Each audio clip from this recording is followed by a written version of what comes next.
One sad thing about the mindset of a mission is that we have given an economic zone, but that is not the case. In terms of missions, the first question we should ask ourselves is it necessary for us to share the gospel as followers of Jesus Christ? And what does the Bible teach on that one? And the next question comes is, why must I share the gospel? I'll tell you, giving money to missions is so easy. Don't stop giving, because it is a cheerful thing to do and it's a blessing to give than to receive. Yes, all that is fine. But I'll tell you, if you think that your part in missions is money, even the banks can do your job. If we think that giving to missions will solve the problem, no, it has to go beyond that. Until and unless you open your mouth and speak the truth, you live the truth, we'll always be struggling with missions. And the most difficult thing for people to do in the urban society is to even say 5-letter word, Jesus. Why do we struggle to use this name publicly? Wherever we go, why not? That's the easiest thing to do, is to be known for whom you worship more than anything else. My title is No More Excuses. Exodus chapter 3, verse 11 and 12.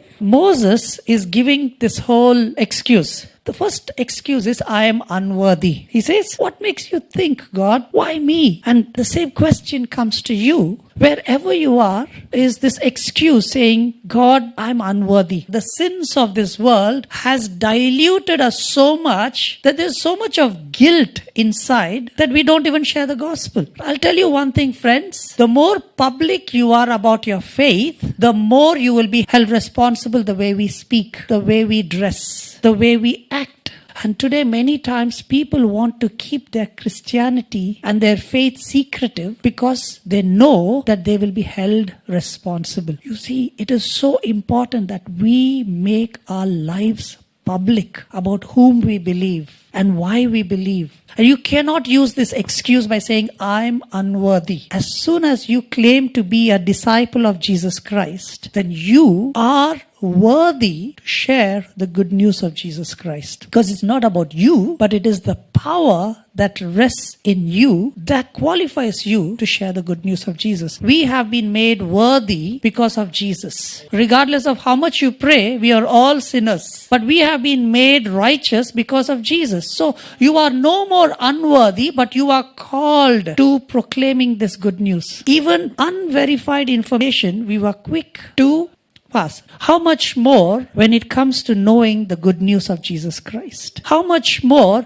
when you have tasted yourself and seen the goodness of Jesus in your life? Why is it so difficult for us to spread this information? Moses had so many issues, but still God chose him. And if God could choose him, he can choose you too. What is stopping you from being identified as a Christian? What is stopping you from even just testifying people? If God could do so much through a broken vessel like me, and I want the same, that everybody will be passionate about carrying this Jesus in their own small little ways, in their own locations where God has called you to be the salt and light. The more you give this excuse, the more you become secretive about your life. The more secretive you are, the more the devil will give you the chance to keep falling. But the more public you are about your faith, the more people will hold you accountable. Are you keeping the gospel just to yourself? Somebody said it is a sin to keep the gospel secret. It is the good news. How can you keep it to just yourself? The Bible says that I am the way, the truth, and the life, which means that He is the only way to salvation. There is no other way. So how can we keep this only information that is left with us secretive? We have to share it. God has placed you wherever you are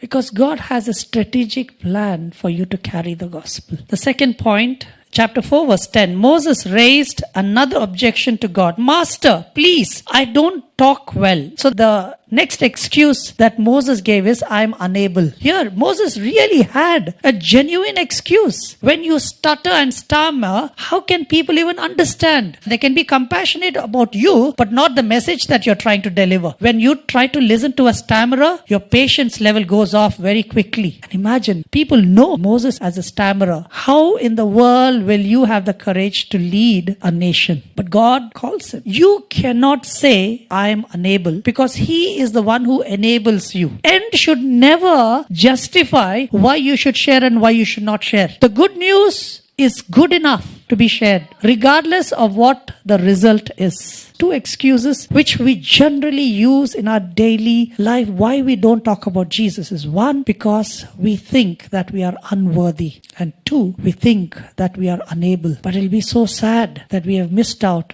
on daily opportunities to at least sow the seed of the gospel into people's lives. You can use your own methods of sharing the good news. Why do you believe in Jesus in a place that you are at? Check your heart. You have people around you who don't know the gospel. At least carry the gospel. Intentionally sit down and share the gospel. Pray with them. Talk to them. Intercede. And do constant follow-up. Not just a one-time event. There will be a mighty harvest and rejoicing in heaven because of this.